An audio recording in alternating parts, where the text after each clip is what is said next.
So I will start my class today, and my topic today will be origin of life. So I have already shared. Let me open my whiteboard, and why is the attendance so low? I am not quite happy about it.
Okay, so I will be talking about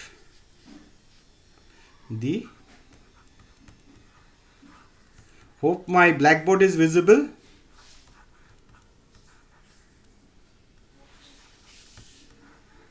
Okay, great. Origin of life.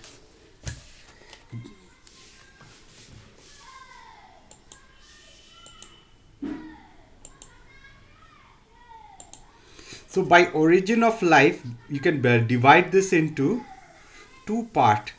The first is chemogeny,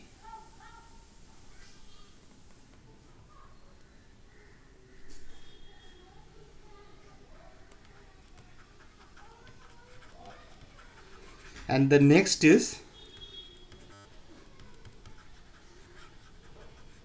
biogeny.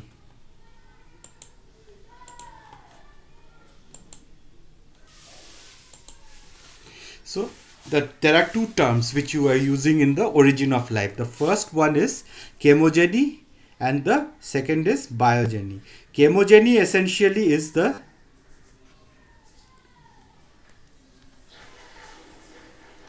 chemical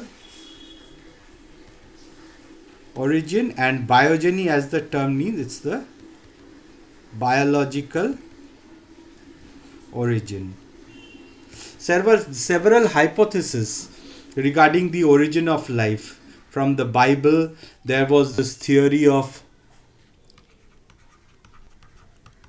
special creation. Genesis, God said, and there was life, and then there was life. Then this different in Upanishads, they had talked about in Upanishads. Nishads, you know the concept of Brahma. Brahma, he created life without thinking. There are several laws. Then one law, a huge law was there, the theory of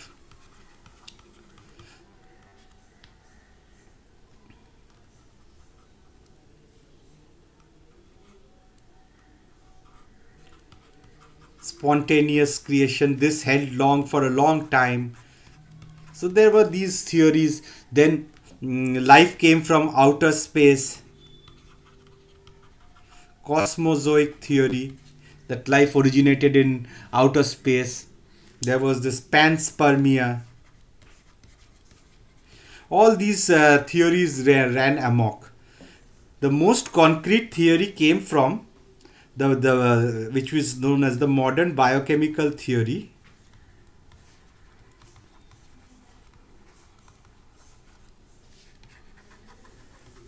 and that was the Oparin Haldane's hot dilute soup theory. Basically, this was the most convincing argument. So in this theory, the primitive Earth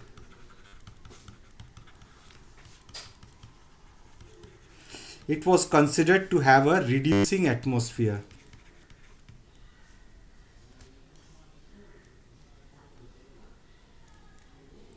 It was considered to have a reducing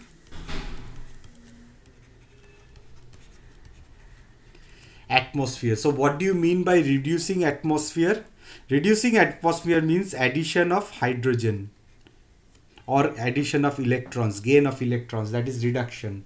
Oxidizing is addition of oxygen. So it had a reducing atmosphere. That means there was oxygen was not present in a free molecular oxygenous form.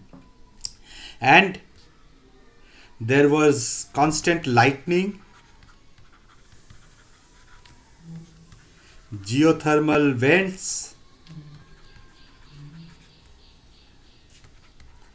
atmosphere was filled with methane, ammonia,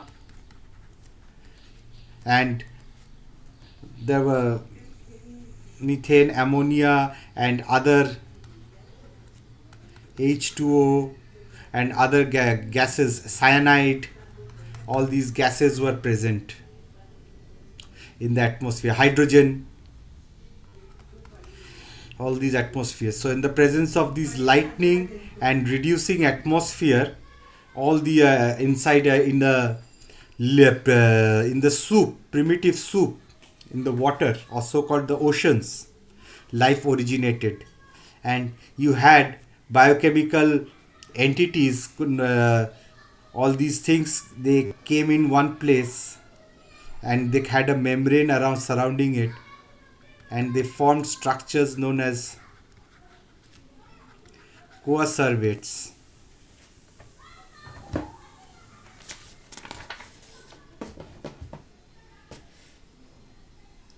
So several these coacervates, formation of coacervates, it coincided with, they had formed several, from these primitive gases, several macromolecules of life.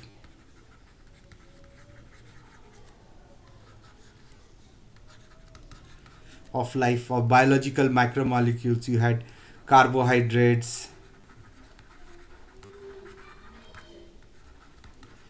lipids, proteins, nucleic acids, etc. being formed inside these biological system. So the first thing was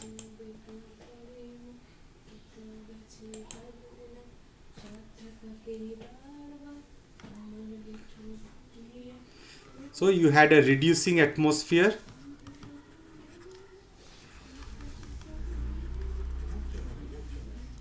lightning,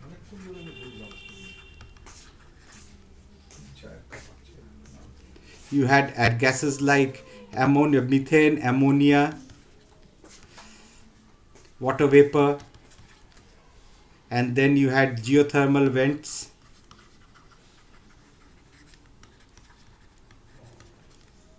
So under these conditions, simple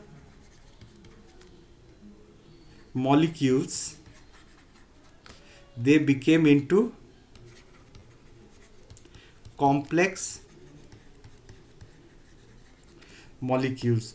These complex molecules, they again they became into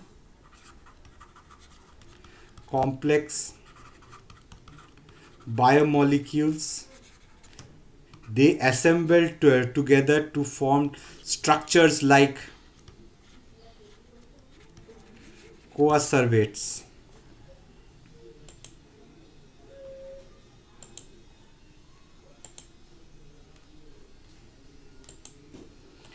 These coacervates, these biological molecules known as coacervates, they form structures, and these small entities, inside these entities, biological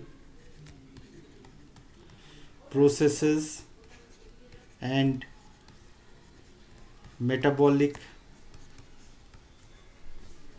processes evolved. So this theory existed. This existed as a this particular theory existed as a theory till Stanley Miller and Harold Urey did an experiment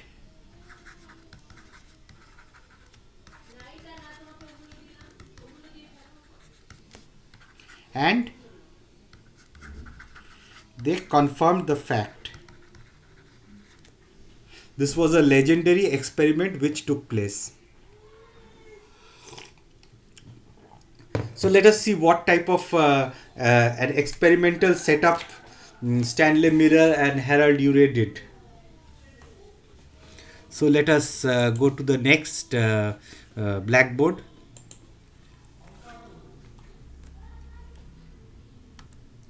They made a particular setup. They had a cylindrical flask-like structure. Pardon my diagrams.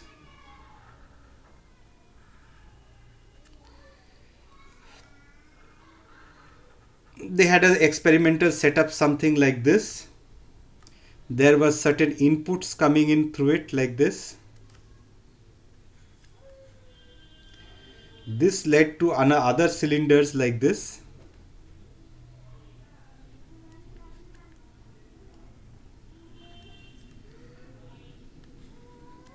This also had some sort of an entry inside.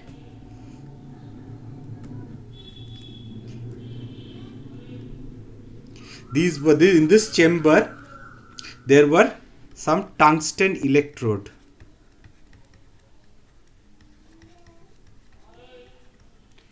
And electricity was passed and it mimicked lightning in these chambers. And there was a condenser jacket. Water was circulated here.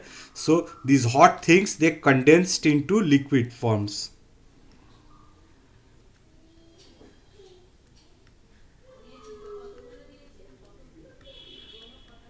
And there was a tap over here also. And this tap, they had a sample was taken out. Had a similar some structure like this. And here there was a Bunsen burner, heat. Heat was provided. So a particular setup like this was taken. And here it was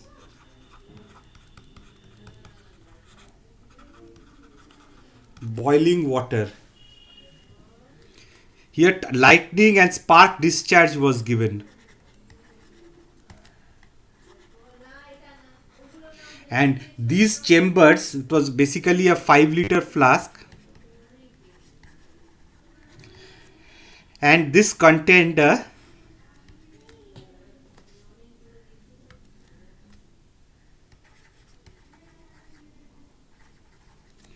gaseous mixture of methane, CH4 plus ammonia.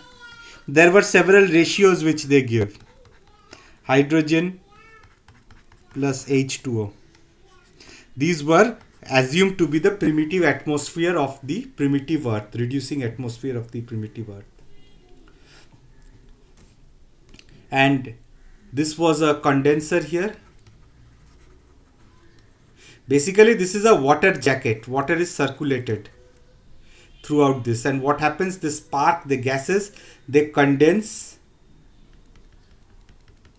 and certain compounds are formed. Boiling water is heated and this comes up, it goes up. From here it goes into this chamber, this vapor goes into the water vapor goes, spark is given and time to time samples are collected.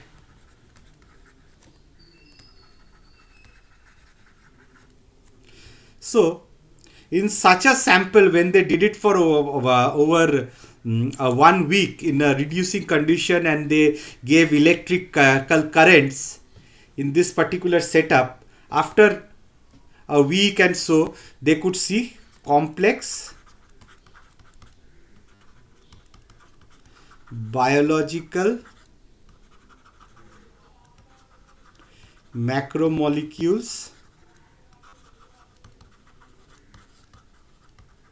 being formed. You had amino acids being formed, complex amino acids being formed, alanine, glycine, all these types of amino acids, and certain other complex compounds have formed. So this proved, or this gave strength to the Oparin Haldane's hot dilute soup theory.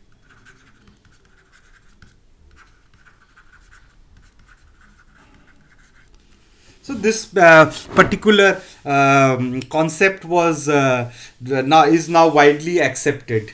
This Miller Urey's experiment. Next concept.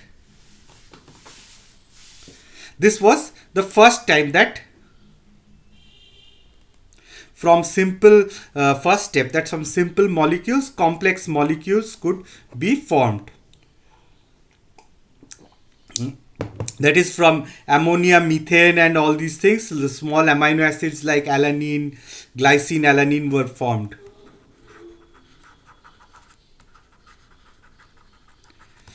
They were formed. This was a particular concept which ran. This was the first step. Now, Sidney Fox. There was an experiment done by Sidney Fox.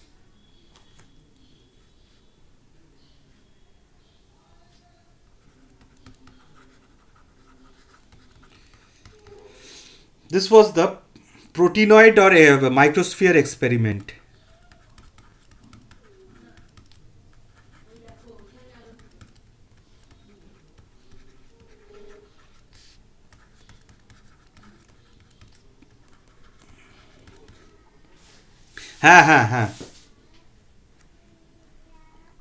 Protocell, exactly.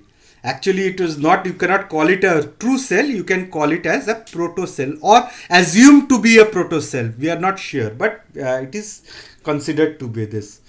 So, the first three from these experiments, Miller-Urey experiments, first three assumed compounds which were formed, the first three important compounds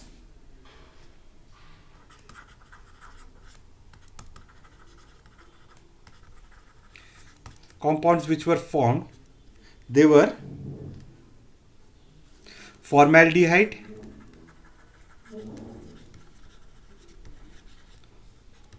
cyanide,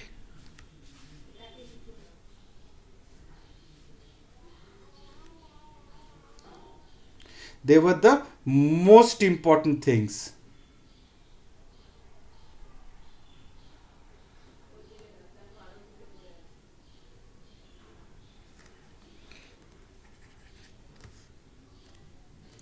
And of course, HCHO amino acids. These compounds, and these compounds, they were detected in interstellar dusts, meteorites, even in a meteorite known as, which fell in Murchison, one could detect biomolecules like carbohydrates, amino acids. So the concept of these concepts that life can originate in space also held true in this space. So what Sidney Fox and he did was that these formaldehyde, hydrogen cyanide, from which amino acids were present. What he did was that his collaborator, there were 20 amino acids of life. We have 20 amino acids of life present in our bodies. What they did was, they 20 amino acids were heated on top of volcanic rocks in an oven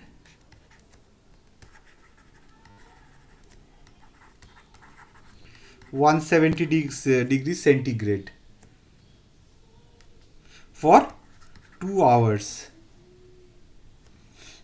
What came out were certain proteinoids or microsphere like structures.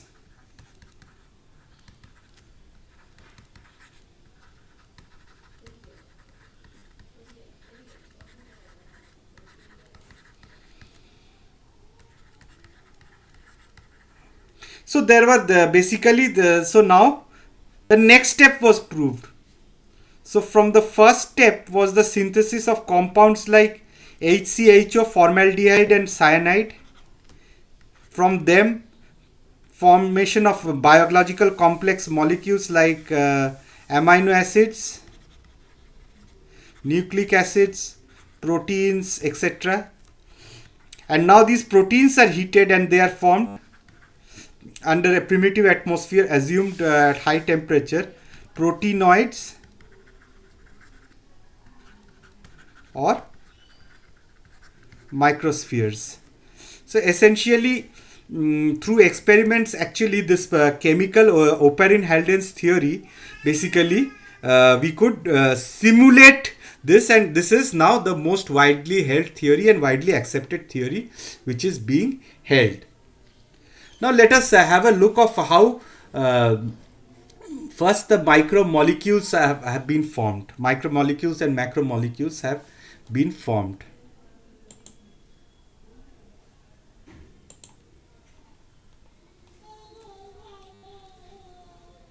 So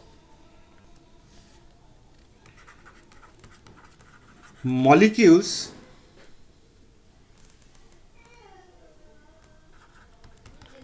with molecular weight below 100 kilodaltons, they are called as micromolecules.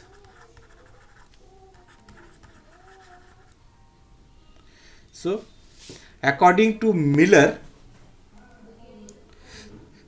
there are some,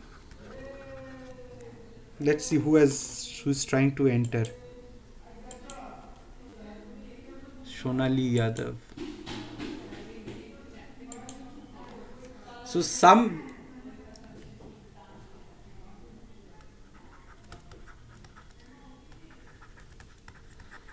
molecule chemical reactions. You have to know some of these reactions. First is the formation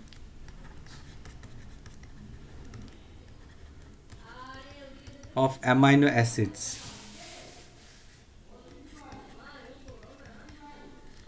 Miller 1958. Formaldehyde RCHO plus ammonia plus HCN gives rise to, this was synthesized,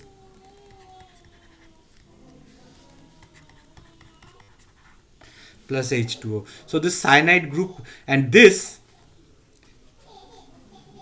is almost, this is not yet it's an imide compound, but this is a precursor of amino acids. So this particular group RCH CN NH3, presence of water, it gives rise to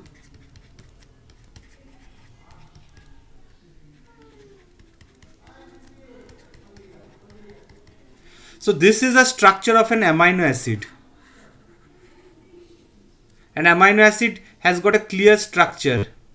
You have a central carbon known as the alpha carbon here, to which is attached a hydrogen. Then you have a COOH carboxylyl group, and you have an NH2 group, and to which R group. This R group can be anything. On the basis of this R group, amino acids can be classified into acidic, hydrophobic, aromatic. It can be any group.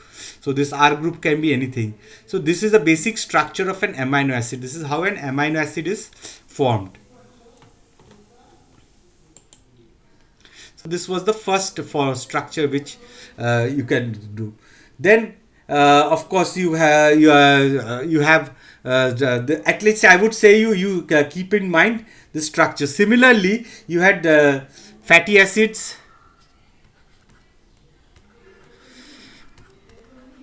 Remember this amino acid. This is simple to remember. Fatty acids, nucleic acids,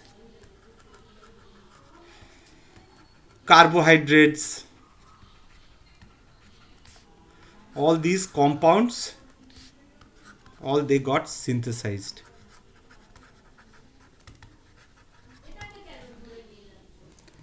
Now, the concept of, we can now come to the next concept, that is the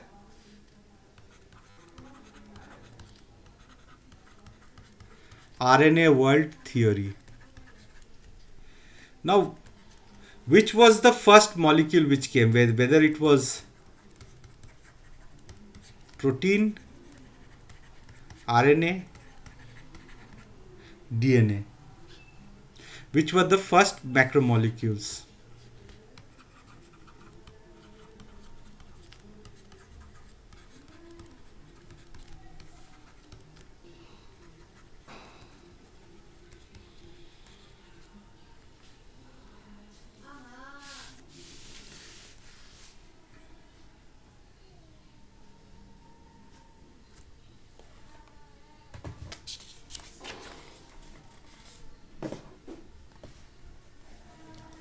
So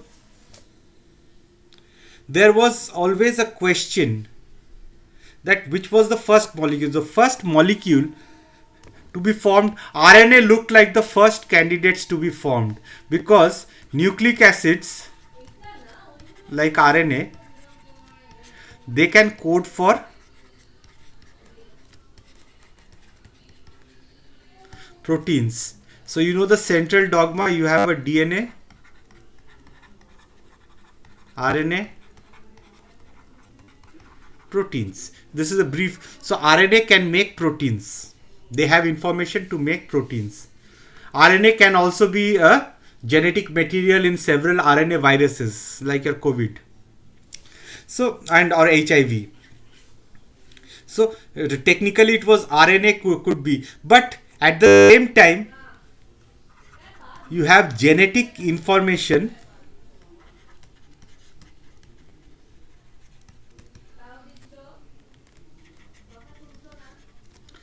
which needs to be stored. So RNA is a good candidate for this, because this is simplest form. It's not DNA, because DNA is a very it could be DNA or RNA. So genetic information is stored in either DNA and RNA, but DNA doesn't have enzyme. Another thing for life, what you need is enzymatic activity. You have enzymes which will do certain metabolic processes. You need these things. You need enzymes for activity, and so all enzymes are proteins. So first you need to have genetic information which is stored. Second, you need to have enzymes which will catalyze reactions in living systems. So now proteins, they can't store genetic information. RNA, DNA, they can store genetic information. DNA doesn't have any enzymatic activity. Then suddenly the Thomas Sheck, he found out a concept known as,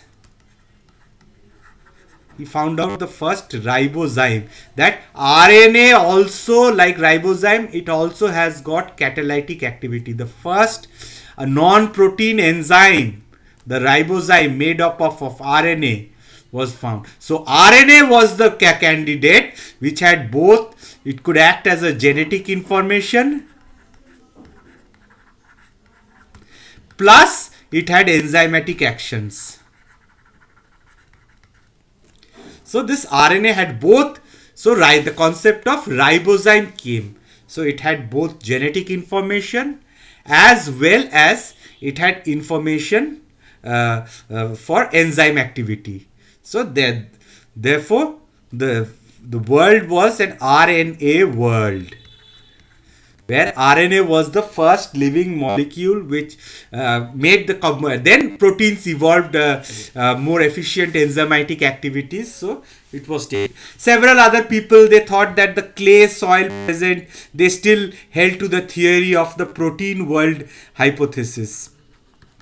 This theory was still, several people hold that actually it was all the proteins, they aggregated in colloid and clay materials, and then all these things, they came together, they brought all these reactions, they took place, and then life originated. But still the RNA world hypothesis or the ribozyme concept, it still holds true. So this is in nutshell about the origin of life, which you can read. You can read this in any standard textbooks, or it's the same thing which is present.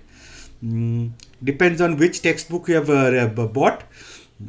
I've also uploaded these notes a long time back in the Google Classroom. You can read it from there. Even in Bengali versions, you can find it in Shatra publication books. You can find Origin of Life. The same thing is written as again and there, here and there. So that should not be a problem. So with this, I basically stop sharing of my screen. And do you people have got any questions? हाँ बताओ, question बोलो.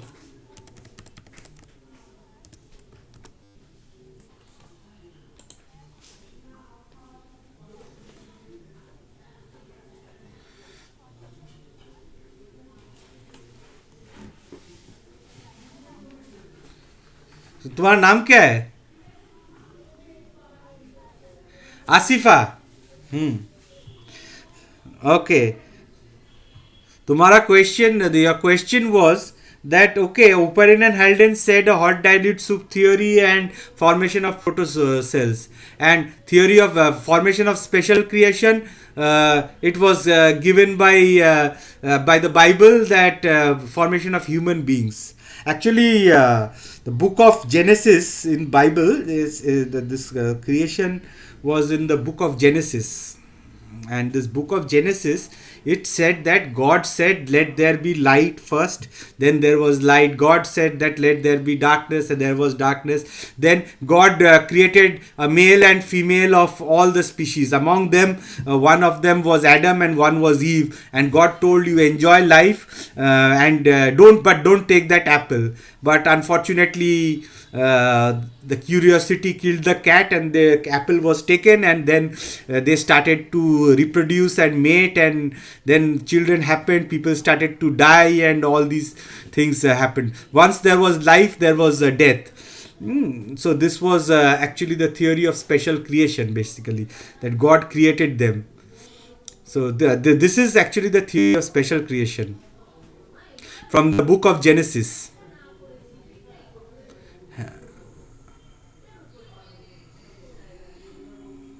Who? Right.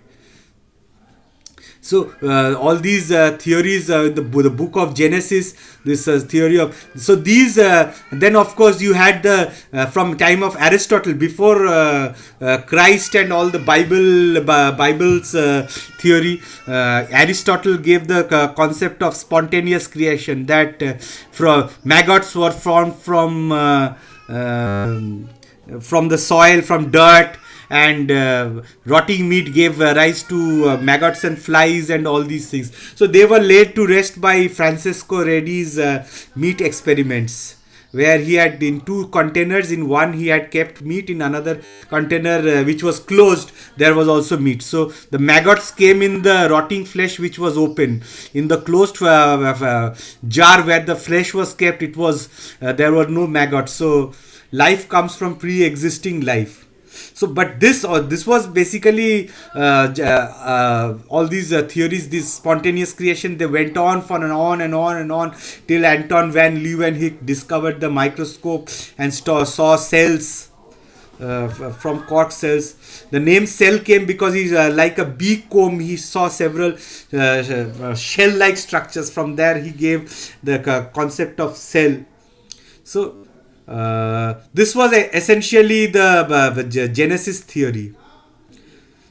This is you don't. This is no longer accepted. Even the Vatican last day said that we don't accept this theory. We now believe in Darwin now. Natural selection and evolution. We believe in the theory. Of late, to even the Vatican doesn't accept the theory. According to the Hindu philosophy, the concept more or less the hot dilute soup theory basically comes from the spiritual Hindu concept, a bit of the Hindu concept. That concept of Brahma or atoms, the creator. Of course, somebody created. The more or less these abstract feelings. Brahma means the atom. So atoms and molecules, they come together, they create. They, of course, they lay that somebody, some spiritual being had sort of brought this together. But more or less, this primitive reducing atmosphere and Oparin-Hallin's theory, this has been proved experimentally, and this goes on. But even in America, somewhere in the middle of America, somewhere in the 1980s and 90s, a teacher was expelled from the college because he explained Darwin's theory of evolution, because it did not follow Bible's theory. And so this teacher was expelled from college and had to apologize. So we have all these things taking place. But as scientists, it's nice to have, as human beings, it is nice that we have a belief of a supreme being, somebody where we can dedicate all our problems, all our feelings, trust in God, trust in Lord. It's very nice. That's good for our inner peace of mind, inner physical happiness. Religion is very good. But for scientists, this doesn't feed the scientist curiosity. You need more. Belief is a very strong weapon.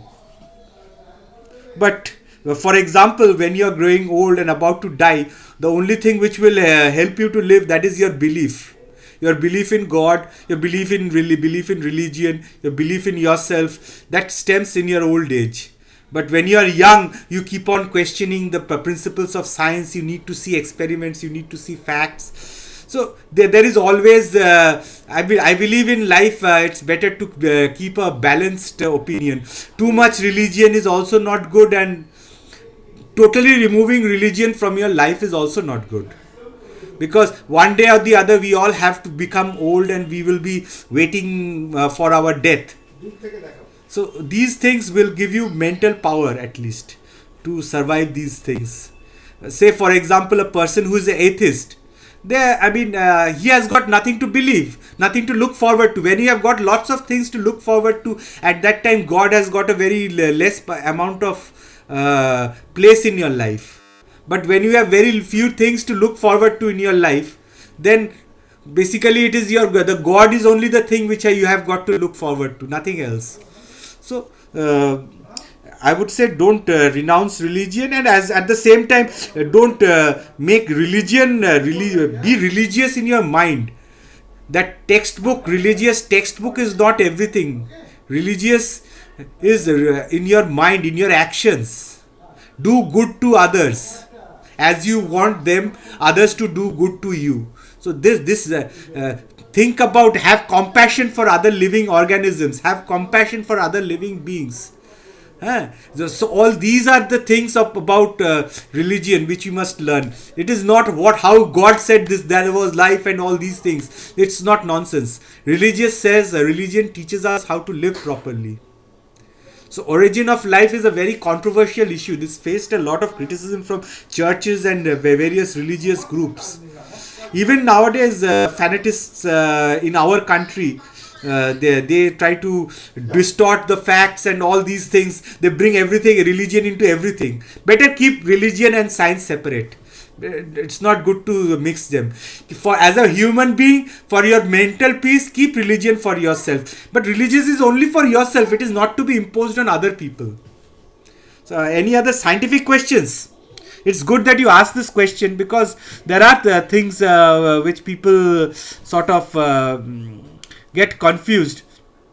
Religion is separate, science is separate. Don't mix them. When you're